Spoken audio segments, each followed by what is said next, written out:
Start करते हैं। तो आज का जो हमारा टॉपिक जो है वो insect pest and diseases of mulberry and silkworm. आज हम डिस्कस करेंगे कि मलबरी और जो सिल्कवर्म है, मलबरी मीन शहतूत या तूत जो भी कह लें, उसकी कौन से इंसेक्ट और कौन सी बीमारियां, और जो सिल्कवर्म है उसकी कौन सी बीमारियां और कौन से इंसेक्ट पेस्ट जो हैं तो वो आज हम डिस्कस करेंगे। तो आज जो है तो सबसे पहले हम ये लिस्ट देख लें। ये है जी मलबरी। मलबरी के ये पेस्ट भी हैं और ये डिजीजेज हैं और ये पेस्ट है। ठीक है, ये आप इतने सिर्फ नाम तक याद करने के आपको नाम आते हो, बाकी हमने इनको डिटेल में याद नहीं करना। जो आपके लेवल तक है, जो आपने इसको जो है यहीं तक रखना है। तो ये जो है डिजीजेस की कौन कौन सी है मलबरी के, लीफ स्पॉट है, लीफ रस्ट है, पाउडरी मिल्ड्यू है, फंगस लीफ ब्लाइट है, बैक्टीरियल लीफ ब्लाइट है, रूट रॉट है, रूट नॉट है। ये बीमारियां जो हैं, अगर ये आगे पैथोलॉजी वाले पढ़ते हैं, जिस तरीके से जो लोग प्लांट पैथोलॉजी में जाएंगे वो इन्हीं तरह की बीमारियों के बारे में पढ़ते हैं। Rust spot mildew, powdery mildew, या आप अभी भी चौथे सेमेस्टर में पढ़ रहे होंगे और आगे जाके मेजर पूरे में ये इसी तरह की बीमारियां पढ़ेंगे प्लांट पैथोलॉजी के अंदर। आगे जो आ गया जो पेस्ट, तो पेस्ट जो हैं इसके अंदर जो शहतूत के कई सारे पेस्ट भी होते हैं, मगर क्योंकि कमर्शियल इम्पोर्टेंस के लिए नहीं लगाया होता है, इसलिए हमें कभी इसकी फिक्र नहीं होती। हालांकि इनके ऊपर कई जगह पे कुछ पेस्ट हैं, कुछ पाए जाते हैं, कुछ नहीं होते। उनमें से मिलीबग यहाँ पे पाई जाती है, papaya mealybug, thrips, white fly, jassid, scale insect, leaf roller, cutworm, Bihar caterpillar, ये इंडिया के अंदर पेस्ट पाया जाता है, उसी से इसका नाम रखा हुआ है। और विंगलेस ग्रास होकर, तो ये आपने सिर्फ इनके नाम याद करने हैं कि जी सर मलबरी जो है प्लांट्स जो है जिसके ऊपर आपने सिल्कवर्म रेयर करना, उसकी बीमारियां कौन सी और उसके पेस्ट कौन से हैं, ये जो उसकी हैं। आगे आगे जी सिल्कवर्म के डिजीजेज एंड पेस्ट, तो ये मेन मोटे मोटे ग्रेसरी है, फ्लैचरी है, मेस्कार्डाइन और पेब्राइन, तो ये मेन मोटी मोटी डिजीजेज हैं और ये इसके पेस्ट हैं। यूजीफ्लाई और डर्मेस्टेड बीटल, ये आगे इसी पेज पे ये शुरू वाला जो पहला लेक्चर है वहां पे मैंने आपको ये वाली स्लाइड है वो दिखाई थी कि जो सिल्कवर्म है उसकी कई सारी बीमारियां भी हैं, उनमें से प्रोटोजोआ वाली बीमारियां यानी कि जो प्रोटोजोअल पैथोजन से लगती हैं, उसमें से पेब्राइन डिजीज है। ठीक है, इसके बाद जो है बैक्टीरिया की जो वजह से बीमारियां लगती हैं वो भी कई सारी बीमारियां, जैसे flacherie, bacterial disease of digestive organ, septicaemia, sotto disease, port disease, तो ये 5 बीमारियां जो कि सिल्कवर्म को लगती हैं, किससे? बैक्टीरिया की वजह से। और ये बीमारियां जो कि वायरस की वजह से होती हैं, जो जिस तरीके से हमें कोरोना वायरस जैसे है, इस तरीके से कोरोना वायरस की वजह से जो बीमारियां लगती हैं वो वायरस कोरोना वायरस नहीं है, मगर इसी तरह का वायरस होगा जिस तरीके से दूसरे वायरस होते हैं। तो ये ग्रेसरी है, साइटोप्लाज्मिक पॉलीहाइड्रोसिस है, इन्फेक्शियस फ्लैचरी है, गेटाइन है, ये 4 डिजीज है। तो ये जैसा आपने इनके नाम याद रखनी है।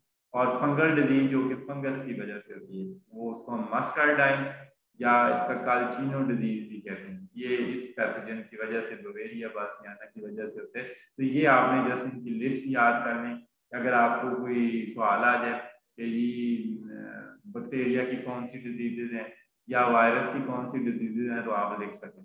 ठीक है, आपको पता हो, डिफरेंशिएट करना हो कि कौन सी बीमारी किस पैथोजन की वजह से आती है।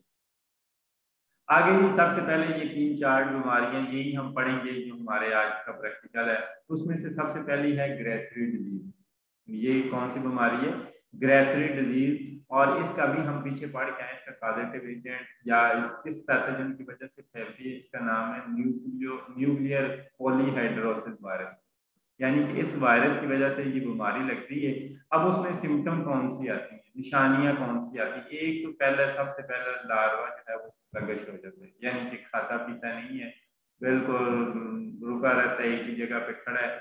और उसके जो सेगमेंट्स हैं, ये जो सेंटर वाले सेगमेंट्स हैं, ये स्वॉलन हो जाते हैं, सूज जाते हैं, फूल जाते हैं। आपको साइडों से नहीं, दरमियान से लार्वा ज्यादा फूला हुआ नजर आएगा, स्वॉलन नजर आएगा। और आस्ता आस्ता इसका कलर जो है वो येलो होना शुरू हो जाता है। शुरू में प्योर व्हाइट कलर का होता है जब लार्वा खा पी रहा हो, मगर ये आस्ता आस्ता येलो हो रहा है, तो इसको चेक करें, इसमें बीमारी हो सकती है। दूसरा ये है कि इसकी जो स्किन है, ये जो ऊपर आपको लार्वे की स्किन नजर आ रही है, ये बहुत फ्रेजाइल हो जाती है, यानी कि बहुत नाजुक सी हो जाती है और इजीली फट भी जाती है। अब जब इजीली ये फट जाएगी, उससे क्या होगा कि इसकी बॉडी में से वाइट कलर का लिक्विड निकलना शुरू हो जाता है। ठीक है, वो आपको मैं ये दिखाता हूँ। ये देखें, एक तो ये देखें इसकी बॉडी येलो ना, और ये जो बीच वाले सेगमेंट है ये खासे स्वॉलन हो गए। ठीक है, शुरू में ये येलो होगा, आस्ते आस्ते ये ब्लैक होना शुरू हो जाएगा। और इसमें से मैंने कहा स्किन इसकी बहुत सी सेंसिटिव हो जाती है, फ्रेजाइल हो जाती है, और आस्ते आस्ते ये देखें अल्टीमेटली ये इजीली फट जाती है। और फटने से क्या होता है, वाइट कलर का दूधिया सा मटेरियल निकलता है। तो इसका क्या मतलब है कि इसको कौन सी बीमारी लगी हुई है, ग्रेसिन डिजीज। और ग्रेसिन डिजीज किसकी वजह से होती है, वायरस की वजह से। अब इसका हाल क्या है, उसका हाल ये है कि जो आप रेयरिंग अप्लायंसेज हैं, आपकी चारपाइयाँ हैं, स्टैंड है, आपकी जो वो कह लेंगे रेयरिंग कह लेंगे ट्रेज हैं, ठीक है, जिनमें आप रेयर कर रहे हैं, उनको धूप 1-2 दिन धूप लगवाएं। और स्पेशली आजकल के दिनों में जैसे फुल गर्मी हो ना, तो उनको धूप शूप लगवा लें। उससे क्या होता है कि चाहे स्टैंड के ऊपर पैसेजेस हो, ट्रेज के अंदर हो, कुछ जालियों में हो, किसी भी चीज में हो, इस सख्त धूप की वजह से वो पैथोजन जो है वो किल हो जाते हैं, वायरस कई तरह जो है वो मार जाते हैं। दूसरा यह है कि आपके कमरे के अंदर एयर सर्कुलेशन प्रॉपर होनी चाहिए। जिस कमरे के अंदर आप रेयर कर रहे हैं ना, ये ना हो कि हवा उधर की उधर ही रुक जाए, उसकी खिड़कियां दरवाजे रोशनदान कोई ना कोई हों, खोलें, और ताकि जो है एयर सर्कुलेट करती रहे और वेंटिलेशन होती है। अगर प्रॉपर वेंटिलेशन होती जाएगी तो ये बीमारी लगेगी ही नहीं। ठीक है, दूसरा ये है कि अगर आपको कहीं इन्फेक्टेड इस तरीके से येलो या जो उनकी स्किन बस्ट हुई हुई है, वो इस तरह के इन्फेक्टेड लार्वे नजर आते हैं कोई भी आपको, तो वो फौरी जब आप क्लीनिंग कर रहे हैं बेड क्लीनिंग में, उनको भी कचरे में फेंक दें और उनको जो है ज़ाया कर दें, कलेक्ट कर लें, जला दें, कुछ करें। बहरहाल ये है कि उनको उस बेड पे नहीं रहने देना। अगर एक भी बीमार लार्वा पड़ा रहेगा तो वो आस्ता आस्ता फिर पूरे बेड को, पूरे ट्रे को लग जाएगा। इसलिए जो है से दूसरा ये है कि अगर आपको पता चल जाए कि शुरू में ही, अभी जैसे मैंने कहा ना कि पिछले में हमने लास्ट लेक्चर में हमने पढ़ा कि अगर तो आप जो है तीसरे चौथे स्टेज के अंदर लार्वे लेते हैं और सिर्फ चौथी पांचवी स्टेज में उसको रेयर कर रहे हैं, तो अगर आपको पहले ही पता चल गया कि आप कोई बंदा आपको इन्फेक्टेड लार्वे, बीमार लार्वे बेच रहा है, तो ऐसे बंदे से लार्वे वगैरह ना लें। ठीक है, अगर आप लार्वे लेंगे तो आके आपके पास मरना शुरू हो जाएंगे, अल्टीमेटली आपको नुकसान हो जाएगा।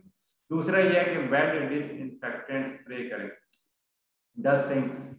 ये मार्केट से आपको डिसइंफेक्टेंट मिल जाते हैं जिनकी वजह से वो बेड के ऊपर छिड़क दें। वो पाउडर फॉर्म में आपको डस्ट की फॉर्म में मिलेंगी, पाउडर की शक्ल में, तो पाउडर से छिड़क दें, जिससे क्या होगा कि आपके लार्वे जो है उसके दोनों लगवाएं।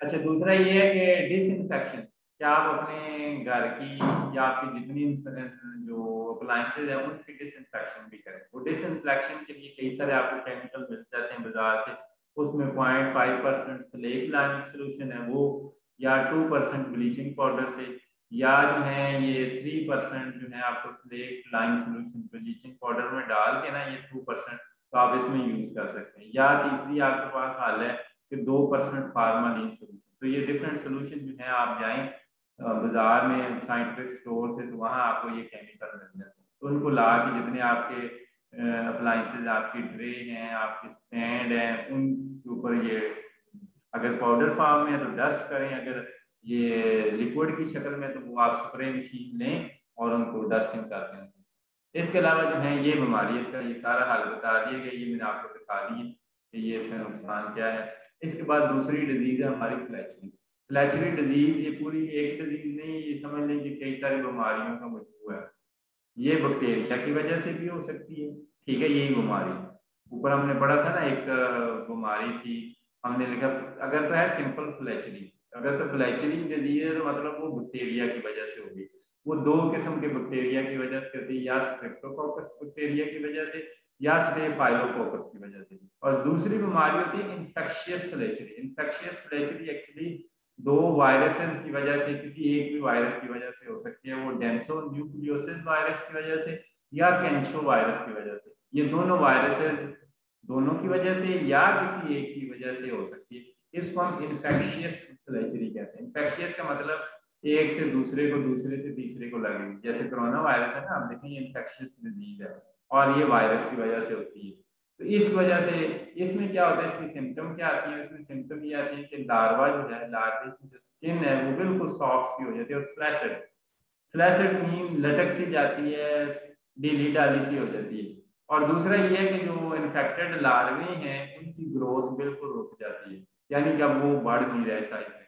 और दूसरा इनएक्टिव हो गए, इनएक्टिव मीन अब खा भी नहीं रहे, वैसे ही बेड के ऊपर पड़े हुए।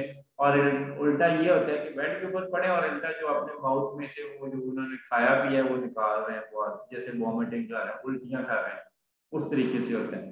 और इसके जो फीसेस देखें, फीसेस मीन जो इसका डाइजेस्टेड मटेरियल जिसकी बॉडी में से निकलता है एज पखाने के तौर पे, तो वो आपको पतला सा नजर आता है, वो आपको दाने दाने नहीं नजर आते, यानी कि हार्ड फॉर्म में नजर नहीं आते, बल्कि वो उसको बिल्कुल सॉफ्ट फॉर्म में, जैसे पेचेस नहीं लगे होते किसी इंसान को या बंदे को, बिल्कुल पानी निकल रहा होता है। तो इसी तरीके से इसका जो पखाना है वो पानी की तरह, उसमें मॉइस्चर कंटेंट ज्यादा होता है, उस तरीके से निकल जाए। और बाद का चेन टाइप ऑफ एक्सक्रीटा निकलता है। चेन टाइप ऑफ एक्सक्रीटा का मतलब ये कि वो लंबा सारे उसके ऊपर वो जो एक्सक्रीटा करता है ना, उससे एक पूरी लाइन बन जाती है। लाइन मीन कि वो जैसे जैसे मूव करता जाएगा तो वो जो एक्सक्रीटा है, जो वेस्ट मटेरियल निकाल है, वो एक लाइन की शक्ल में फैल जाते हैं। तो इस तरीके से एक पूरी लाइन सी बनती है। और बाद का रेक्टल प्रोट्रूजन, रेक्टल प्रोट्रूजन का मतलब क्या है कि जो उसका एनस का पार्ट है जिसके थ्रू वो बाहर निकलता है मटेरियल, वो एनस भी साथ बाहर ही निकल आती है। उसको खाने के साथ ही वो जो एनस का पार्ट है उसकी बैक साइड के ऊपर वो भी बाहर आ जाता है। तो ये इस तरीके से इसकी निशानियां, ये मैं आपको दिखाता हूँ अभी। दूसरा ये है कि लार्वल हेड और थॉरक्स जो है वो शाइनी हो जाती है, यानी कि इसका हेड और थॉरक्स आपको चमकीले से नजर आएगा, थोड़ा सा उसमें चमकाहट नजर आएगी। इसके अलावा अगर तो बैक्टीरियल पैथोजन है, बैक्टीरिया बैसिलस thuringiensis की वजह से है, तो बैसिलस thuringiensis की वजह से एक तो इसको पायरालिसिस हो जाता है, पैरालाइसिस हो जाता है, और दूसरा सडनली वो मर जाता है। ठीक है, सडनली मतलब ये बैक्टीरियल जो है ना, ये इसकी गट के अंदर जाके जो इसकी डाइजेस्टिव सिस्टम है ना, उसकी इंटरनल लाइनिंग को ये बस्ट कर देता है, यानी कि अंदर से सारा तबाह कर देता है। और लार्वा अचानक मर जाते हैं, यानी कि आपको सिम्टम नजर नहीं आती, मगर ये है कि लार्वा मर जाते हैं। और उसके बाद डेथ के बाद होता क्या है कि लार्वा आस्ता आस्ता कलर में ब्लैक होना शुरू हो जाता है, और ब्लैक भी होता है, और साथ उससे गंदी किस्म की फाउल सी स्मेल भी आती है। ठीक है। और अगर अगर तो ये बैक्टीरिया लगा हुआ है, सेरास्टिया बैक्टीरिया का इन्फेक्शन है, तो वो लार्वा ब्लैक के बजाय रेड होना शुरू हो जाते हैं। डिपेंड करता है कि कौन सा बैक्टीरिया ने उसको इन्फेक्ट किया है। वो मुख्तलिफ बैक्टीरिया के अकॉर्डिंग मुख्तलिफ सिम्टम होंगे, मगर ओवरऑल ये सिम्टम होंगे। उसमें एक तो ये देखें, शुरू में क्या हुआ कि ये लार्वा जो है येलो होने शुरू हो गए, ठीक है, और बिल्कुल रुक गया, फीड कर ही नहीं रहा, इनएक्टिव हो गया है, ठीक है, और अल्टीमेटली ये येलो, और येलो के बाद ये देखें फिर ब्लैक होना शुरू हो जाएगा। ठीक है, इसका हल भी क्या है कि आप अपने रेयरिंग अप्लाइंसेज या रूम के फर्श पे, दीवारों पे भी ये कौन सा स्प्रे करें, 2% फार्मालिन सोल्यूशन। ये पिछली बीमारी में भी यही आएगा, तो ये ऑलमोस्ट फार्मालिन हर जगह पे यूज होती है, ये एज ए डिसइंफेक्शन के तौर पे, यानी कि पैथोजन को किल करने के काम आती है। दूसरा ये है कि डिजीज फ्री सीड खरीदें, यानी कि जो आप सीड खरीद रहे हैं ना, किसी कंपनी से खरीद रहे हैं, किसी बंदे से, तो अगर तो वहां से आप देख लें, उसका रंग देख लें, उसका कलर देख लें कि वो आपको हेल्दी नजर आनी चाहिए। और अगर आप पढ़े लिखे बंदे हैं या आपके पास जैसे यूनिवर्सिटी वगैरह में है, तो आपके पास फैसिलिटी, आप माइक्रोस्कोप से चेक कर लें उनके ऊपर कोई पैथोजन वगैरह तो नहीं है। ठीक है। और ऐसे लार्वे जो आपको स्लगिश नजर आ रहे हैं, बिल्कुल मूव भी नहीं कर रहे हैं, ठीक है, या मोल्टिंग में इरेगुलर मोल्टर है कि कोई मोल्टिंग करता है, किसी ने एक दफा मोल्टिंग की, कोई एक दफा भी नहीं कर रहा मोल्टिंग, या किसी को बीमारी लगी हुई है, इस तरीके से आपको मुख्तलिफ रंगों के अंदर नजर आते हैं लार्वे, तो उनको फौरी वहां से निकालें, बेड से निकालें, और निकालने के बाद उनको तबाह कर दें, जाया कर दें। ये अगर पड़े रहेंगे तो समझ लें कि सारे आसपास का 100% लार्वों को बीमारी लग जाएगी। ठीक है। दूसरा ये है कि आप इनको जो है, जो लेट स्टेज लार्वे होते हैं, जिस तरीके से हमने लास्ट लेक्चर में पढ़ा था कि चौथी स्टेज के या पांचवी स्टेज के जो वो लार्वे हैं, यानी कि फोर्थ इंस्टार में है या फिफ्थ इंस्टार में है, इनको टेंडर लीफ, सकुलेंट लीफ, यानी कि छोटे छोटे जो ब्रीक लीफ होते हैं, जो अभी निकले हुए हैं, बर्ड से निकले होते हैं, ऐसे सकुलेंट लीफ न खिलाएं, बल्कि इनको मेच्योर किस्म के जो डार्क ग्रीन कलर के लीफ होते हैं वो खिलाएं। अगर आप इनको सकुलेंट लीफ खिलाएंगे तो वो मॉइस्चर उनके अंदर ज़्यादा होता है, और मॉइस्चर ज़्यादा होने की वजह से इनको खतरा है कि ये वाला कोई ना कोई बैक्टीरिया ना ग्रो कर जाए। दूसरा ये है कि आप ख्याल करें कि इन वर्म्स को इंजरी ना हो। अगर इंजरी हो गई, और आपको पता है हवा में भी कई सारे बैक्टीरिया होते हैं, कई सारे वायरसेस होते हैं, तो कोई भी इनको लग गया तो वो जो अगर तो इंजर्ड हो उसका बॉडी, यानी कि कहीं पे इंजरी हुई हुई हो, तो फिर उसमें समझ लें कि बीमारी लगने के चांसेस ज्यादा होते हैं। दूसरा, ओवर क्राउडिंग ना करें ट्रे में, यानी कि जरूरत से ज्यादा लार्वे एक ट्रे में ना रखें। अगर आप एक जरूरत से ज्यादा लार्वे एक ही ट्रे में रख देंगे तो वो ओवर कंडेंस होंगे। अगर एक को बीमारी लगी तो दूसरों को लगने के चांसेस बहुत ज्यादा होते हैं। और अगर वो स्पार्स हैं, एक दूसरे से हटे हुए हैं, क्राउडिंग नहीं है, तो फिर अगर एक को लग भी जाएगा इन केस खुदा ना बीमारी, तो दूसरों को टाइम चाहिए होता है कि इतने खास टाइम के बाद ये बीमारी लगेगी। ठीक है, क्योंकि वो फौरी, और इसलिए तो जैसे ये देखिए ना कोरोना वायरस है, लोग कहते हैं कि आप क्राउडी जगह पे ना जाएं, अगर एक बंदे को भी हुआ तो वो सबको लग जाएगा। तो इसलिए जो है और क्राउडिंग ट्रे में ना होने दी लार्वों की। दूसरा ये है कि आप ये एंटीबायोटिक्स मिलते हैं, स्ट्रेप्टोमाइसिन, टेट्रासाइक्लिन, ये एंटीबायोटिक्स हैं जो बैक्टीरिया के इलाज के लिए। ठीक है, बाकी वायरस का कोई इलाज नहीं, उसके लिए ये सिंपल डिसइंफेक्शन करें वो फॉर्मालिन की, तो ये इसका कंट्रोल है। ये हमारी दूसरी बीमारी है, ये देखिए येलो, फिर उससे अल्टीमेटली येलो से आना शुरू हो गया, फिर अल्टीमेटली बिल्कुल ब्लैक हो गया। और लार्वा जो है ये देखिए ये भी इन्फेक्टेड है, ये शक्ल में कलर में मुख्तलिफ नजर आ रहा है। तो ऐसे लार्वे को बेड के ऊपर न रहने दें, इसको डिस्ट्रॉय कर दें, फौरी जो है जला दें। और तीसरी बीमारी हमारी मस्टरडाइन। मस्टरडाइन ये बीमारी होती है फंगस की वजह से, और ये स्पेशली जो है ये वाइट मस्टरडाइन, ये दो तरह की बीमारियां, एक है वाइट और दूसरी है ग्रीन मस्टरडाइन। यानी कि आपको वाइट मस्टरडाइन है तो वाइट कलर में नजर आएगा, उसके ऊपर जो फंगस या उल्ली सी लगी हुई होगी ना, वो आपको उल्ली जो है ब्लैक कलर की नजर आएगी। और अगर येलो मस्टरडाइन है तो आपको येलो नजर में आएगी। और ये जो व्हाइट वाली है ये बुवेरिया बासियाना, ये एक फंगस की वजह से होती है। और ये फंगस कब लगेगी, जब उस के अंदर जो है नमी ज्यादा हो जाएगी। आपके लार्वे जहाँ पे रेयर कर रहे हैं ना, अगर आप पत्ते वही पत्ते डाली जा रहे हैं डाली जा रहे हैं, उसकी सफाई नहीं कर रहे बेड की, और या आपके कमरे की वेंटिलेशन, एयर सर्कुलेशन इतनी अच्छी नहीं है कि वो सारी हवा अंदर ही ट्रैप हो रही है। ठीक है, जब अंदर ही ट्रैप हो रही है तो मॉइस्चर क्या हो जाता है ज्यादा। जब मॉइस्चर ज्यादा होगा तो उससे क्या होगा कि इनको ये बीमारी लगने की, अगर पैथोजन का एक स्पोर भी आ गया, फंगस का एक स्पोर भी आ गया हवा में से उड़ता हुआ कहीं से भी, तो ये बीमारी लग सकती है। उसमें क्या होता है, इस लार्वे की एक तो भूख खत्म हो जाती है, यानी कि वो खाता ही नहीं है और इनएक्टिव हो जाता है, बिल्कुल मोशनलेस, मूव नहीं करता। और इसके अलावा जो है इसकी स्किन के ऊपर मॉइस्ट स्पेक, यानी कि गीले गीले से आपको ना सर्कल की फॉर्म में छोटे छोटे स्पॉट बनना शुरू हो जाते हैं, वाटरी स्पॉट बनना शुरू हो जाते हैं। ठीक है, स्पेक मीन थोड़े से धब्बे से आपको नजर आ रहे हैं, मॉइस्ट किस्म के धब्बे से नजर आ रहे हैं। और लार्वा क्या करता है, एक तो वॉमिटिंग करता है, और दूसरा वॉमिटिंग करने से मतलब क्या है कि अपने जो उसके पेट के अंदर है वो सारा कुछ बाहर निकाल देगा। जब बाहर निकाल देगा तो उसकी स्किन जो है वो फ्लैसेड हो जाएगी, बिल्कुल डीगीदारी सी हो जाएगी। ठीक है, और लार्वा जब मर जाते हैं, पहले तो मर जाएगा, मरने के बाद क्या हो जाएगा, आस्ते आस्ते उसकी स्किन जो है वो हार्ड होना शुरू हो जाती है, और हार्ड होने के बाद वो ममीफिकेशन होना शुरू हो जाती है। ममीफिकेशन का मतलब ये है कि उसके ऊपर एक वाइट कलर की पुल्ली सी लगना शुरू हो जाती है। जैसे देखिए ना, आपकी रोटी बाहर कहीं मॉइस्चर में पड़ी हो या किचन में पड़ी हो, और आप उसको हफ्ता छेड़े ही ना, और उसके अंदर आपको पता है किसी बर्तन के अंदर वो लपेट के रखी हो, यानी कि बंद करके, जैसे वो आर्ट हॉट पॉट के अंदर आपने उसे रखा हुआ है, तो उसे हटाए ना तो आप देखिए ब्लैक कलर की फंगस लग जाती है, उल्ली जिसे आप कहते हैं। तो इसी तरीके से इसको व्हाइट, पहले बॉडी हार्ड होगा, फिर इसके बाद इसको जो है व्हाइट कलर की वो फंगस माइसीलिया हवा में से जोड़ते हुए आएंगे, वो माइसीलिया ग्रो करने शुरू कर देंगे, और अल्टीमेटली आपको पूरा व्हाइट कलर का नजर आएगा। ठीक है, इसका हाल क्या है, हाल इसका जो सादी बीमारियों में आपने पढ़ा कि आप अपनी जो रेयरिंग साइट है या अपने बर्तन हैं जो भी जिनमें आप रेयर कर रहे हैं, स्टैंड है, उनको आप 2% फॉर्मालिन सोल्यूशन से डिसइंफेक्ट करें।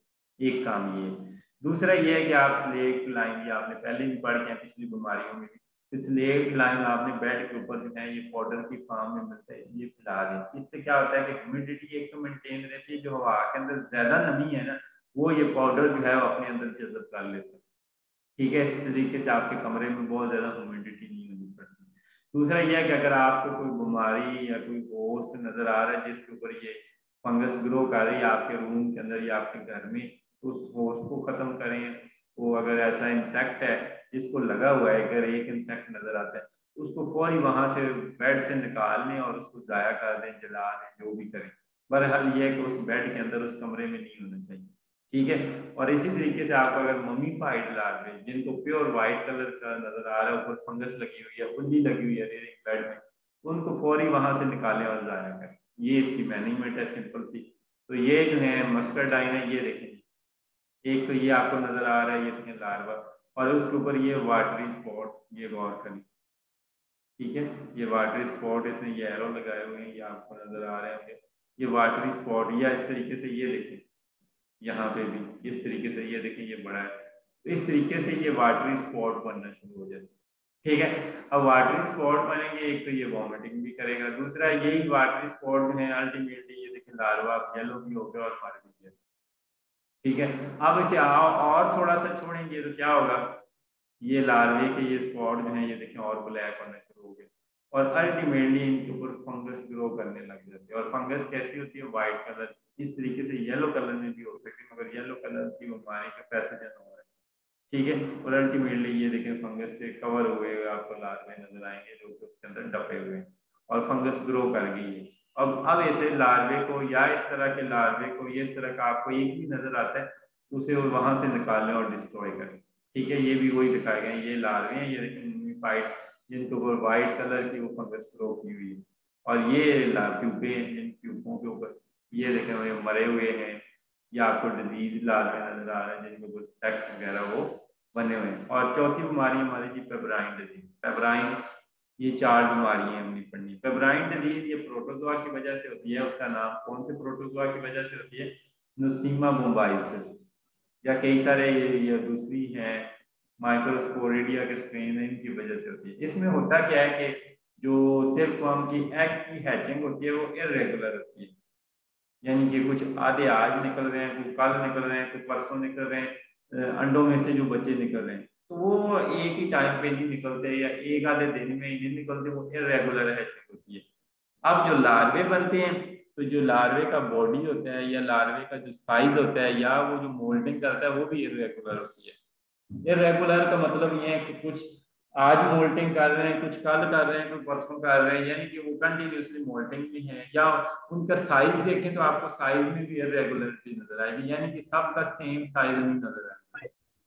क्योंकि जो इन्फेक्टेड लार्वे हैं वो अपनी भूख खत्म कर चुका होता है, यानी कि वो उसको भूख नहीं लगती और वो खाता ही नहीं है, और उसकी स्किन के ऊपर झरियां पड़ना शुरू हो जाती हैं।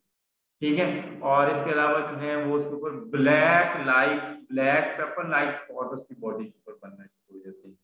पर अब ऐसा लार्वा जो है जो खा ही नहीं रहा, बीमार हुआ पड़ा है, तो उसने जब खाना नहीं है तो वो डेफिनेटली उसका साइज छोटा रह जाएगा, जो दूसरे हेल्दी हैं उनका साइज बड़ा होगा। तो इस तरीके से white paper like, black pepper like spot नजर आएंगे आपको उसकी बॉडी के ऊपर। दूसरा ये कि जो सिल्क ग्लैंड होते हैं, जो उसका जहां से वो सिल्क क्रिएट करता है, जो इसके अब्डोमेन के एंड के ऊपर, उसके ऊपर पास्ट्यूल वाइट कलर के, वाइट रंग के छोटे छोटे धब्बे से बनना शुरू हो जाते हैं, जिनको आप माइक्रोस्कोप के नीचे आपको नजर आ सकते हैं, वो आप माइक्रोस्कोप की वजह से देख सकते हैं। तो उसमें से सबसे पहले यह है कि आप अपने रेयरिंग रूम की, जहाँ पे आप इसको रेयर कर रहे हैं, उसकी हाइजीनिक कंडीशन, यानी कि साफ सफाई सुथराई का, बेड क्लीनिंग का, ये बहुत ज्यादा ख्याल करें। ठीक है। और इसके अलावा जो है आपकी जो सीड क्रॉप है, यानी कि जो आपके जो अडल्ट हैं उनसे आप जो अंडे पैदा कर रहे हैं, जब अंडे पैदा कर रहे हैं तो बीच बीच में से आप जो है उन अंडों को जो है वो आप देखें कि ये अंडे हेल्दी हैं या नहीं है, इनके ऊपर कोई प्रोटोजोआ पैथोजन तो मौजूद नहीं है, या इन्फेक्टेड तो नहीं है। अगर इन्फेक्टेड है तो ऐसे सीड को आप बेचने के लिए यूज ना करें, बल्कि इनको जाया करें। ठीक है। इसके अलावा ये रेयरिंग रूम अप्लाइंसेस सराउंडिंग, यानी कि दीवार, खिड़कियां, दीवारें, फर्श, इन सब के ऊपर ये फार्मालिन सोल्यूशन जो है वो टैंकी में भर के इस तरीके से आप स्प्रे करते हैं। तो आपसे स्प्रे करें, उससे क्या होगा कि ये अगर कोई भी ऐसा पैथोजन कमरे में मौजूद है, बेड के ऊपर, स्टैंड के ऊपर मौजूद है, तो वो डिस्ट्रॉय हो जाएगा। इसके अलावा जो है कि अगर आपको ड्यूरिंग रेयरिंग पता चले कि वर्म्स के अनइक्वल साइज है, यानी कि कुछ छोटा है कोई बड़ा है लार्वा, और फीकल साइज जो है तो वो आप उनको माइक्रोस्कोप के नीचे जो है वो चेक कर सकते हैं। और अगर आपको ये पेब्राइन के स्पोर्स नजर आए, यानी कि ये जो आपके उसके स्पोर्स नजर आते हैं, ठीक है, तो फिर जो है, या अगर ककून के ऊपर नजर आते हैं या अंडों के ऊपर नजर आते हैं, तो उनको आप डिस्ट्रॉय कर दें, यानी कि ज़ाया कर दें, तलब कर दें, खत्म कर दें। और अगर फार्मली अगर आपने जो एग्स की स्टेरिलाइजेशन करना चाहें तो वो 2% फार्मलिन सोल्यूशन से 5 मिनट के लिए कर सकते हैं। इसी तरीके से ग्रेनेज का मतलब होता है कि जब आप उनको वो माउंटेजेस प्रोवाइड कर रहे होते हैं, तो माउंटेजेस प्रोवाइड के अंदर एक मेथड है मदर मॉथ एग्जामिनेशन मेथड, ये भी आप इस्तेमाल कर सकते हैं। तो ये चौथी डिजीज और लास्ट डिजीज ये देखेंगे, एक तो ये देखें ये डार्क ब्राउन सा होना शुरू हो गया, और दूसरा इसके ऊपर ये ब्लैक पर्पल स्पॉट, ये ब्राउन कलर में मैंने आपको बताया कि ये स्पॉट्स बनना शुरू हो जाते हैं, ब्लैक पर्पल स्पॉट्स इनको कहते हैं, और ये जो है एक्चुअली इसकी निशानी है। तो ये तो थे 4 बीमारियां, ये आप शुरू में गौर करें, तो ये हमने पढ़ी है, ये वाली, ये वाली 4 बीमारियां, 1 2 3 4, ये 4 बीमारियां। और ये बाकी ये बीमारियों के भी नाम याद रखने आपने कि बीमारियां कौन से बीमारी की वजह से, कौन से पैथोजन की वजह से कौन सी बीमारी लगती है। इसके बाद है हमारे 2 पेस्ट हैं, एक था यूजी फ्लाई। यूजी फ्लाई जो है ये एंडोपैरासाइट है, इस तरीके के ये देखिए ये मक्खी है, और ये मक्खी क्या है कि आपके लार्वों के ऊपर आके बैठती है बार बार, ठीक है, और इनकी स्किन के ऊपर देती है, क्या करती है, अंडे देती है, ठीक है। अब इनकी स्किन के ऊपर अंडे देगी जैसे ही, तो वो अंडे जैसे ही अंडों में से बच्चे निकलते हैं, वो बोर करके स्किन के अंदर, तो वो बॉडी के अंदर चले जाते हैं, ठीक है, बॉडी के अंदर चले जाते हैं, और अंदर से जितने टिश्यू हैं, जो इंटरनल स्ट्रक्चर हैं, उनके ऊपर खाना शुरू कर देते हैं, ठीक है। और ये देखें आप, इस तरीके से आपको एग, पहले तो एग ही नजर आएगा, आप गौर से देखिए, फिर इसके बाद क्या है कि वो यहाँ से सुराख करके, तो वो जो है आपको जो है अंदर चले जाएगा। जब ये लार्वा सुराख करके अंदर चला गया, तो वो सुराख इस तरीके से ब्लैक ब्लैक हो जाते हैं, ये ब्लैक ब्लैक आपको सुराख नजर आ रहे हैं। तो इस ब्लैक का जो सुराख का मतलब ये है कि इसको इन्फेक्ट किया हुआ है, किसने, जो यूजी फ्लाई के लार्वा ने, ठीक है। आप वो लार्वा जब बड़ा हो जाता है, प्यूपा बन जाता है, तो वो उसमें से सुराख करके बाहर आ जाता है, मिट्टी में गिर जाता है, या ककून में से ये देखें निकल जाते हैं बाहर, ठीक है, और बाहर निकल के मिट्टी में गिर जाता है, और मिट्टी में जाके ये प्यूपेशन करता है, फिर इसके प्यूपेशन से मक्खियां बनती हैं, और मक्खियां गेंद जाके फिर हमारे लार्वों के ऊपर बैठती हैं, और उनको उनमें जो है ये एग लेइंग करती हैं, और एग लेइंग से ये पैथोजन जो है वो फैलता है। ये जो है यूजी फ्लाई का, ठीक है, और ये यूजी फ्लाई का ये जो है ये मेरे पीछे लिखा हुआ है। इसके लिए हल क्या है, इसका हल क्या है, इसका सबसे बेस्ट हल ये है कि आप अपनी खिड़कियों पे जो कह लें कि नायलॉन का नेट लगा दें, जालीदार कपड़ा लगा लें, या ठीक है, या बाजार जाए तो वहां पे आपको जालीदार पर्दे मिलते हैं, ठीक है, ये लंडे से भी मिल जाते हैं, वैसे भी वो पर्देदार के आप जो है, या आप वैसे जो है आपने दरवाजों पे लगा लें, तो इससे क्या होगा कि कोई मॉस्किटो, कोई मच्छर, कोई इस तरीके से यूजी फ्लाई आपके कमरे में नहीं आएगी। 80 से 90% कंट्रोल सिर्फ ये या दरवाजों के ऊपर जो है वो खिड़कियों के ऊपर जो है ये नेट लगाने से, जाली लगाने से आपका मसला हल हो जाएगा। दूसरा हल ये है कि आप जो है अगर ऐसे अगर आपको लार्वे नजर आते हैं जिसके ऊपर ये ब्लैक स्पॉट्स मौजूद हैं, जिससे इन्फेक्ट किया हुआ है, जिससे आपको पता चल रहा है कि ये जो है लार्वे इसकी बॉडी में चले गए, तो ऐसे लार्वों को उठाएं और ज़ाया कर दें, ठीक है, डिस्ट्रॉय कर दें। इसके अलावा ये यूजी साइड, ये भी स्प्रे है, यूजी पाउडर, ये भी केमिकल्स हैं, ये बाजार के अंदर मिलते हैं, जो आप इस फ्लाई के लिए यूज कर सकते हैं। इसके अलावा कई तरह के जो बायोलॉजिकल कंट्रोल एजेंट हैं, बेनिफिशियल इंसेक्ट हैं, पैरास्टोइड हैं, जैसे एक्सोरिस्टा फिलिपिनेंसिस, ट्राइकोफरिया स्पीशी है, नीजोलिंक्स थाइम्स है, ये ऐसे केमिकल हैं जो बाजार के अंदर, ये ऐसे यानी कि बायो कंट्रोल एजेंट हैं, ऐसे पैरास्टोइड हैं जिनको आप यूजी फ्लाई को कंट्रोल करने के लिए वो यूज कर सकते हैं। तो ये यूजी फ्लाई ये मैंने आपको दिखा दी, ये देखें इसके मुख्तलिफ स्टेजेस और एग लेइंग कैसे कर रही है। और इसके अलावा बी सिल्कवर्म के कई सारे पेस्ट हैं, जैसे ट्राइकोलाइगा स्पीशीज है, डर्मेस्टेड है, एंड्स हैं, नीमाटोड्स हैं, माइट्स हैं, रैट्स, लिजर्ड्स, स्क्विरल, ये सारे मोस्टली प्रीडेटर हैं, यानी कि बाई फोर्स उठा के ले जाती हैं चीजें। तो ये जो एंड्स हैं ये डर्मेस्टेड बीटल है, ये एंडोपैरासाइट है। तो ये आज का जी हमारा लेक्चर है, लास्ट प्रैक्टिकल का। ये प्रैक्टिकल में आज आपको दोबारा सारे के सारे जो प्रैक्टिकल सेंड भी कर दूंगा, और इसके जो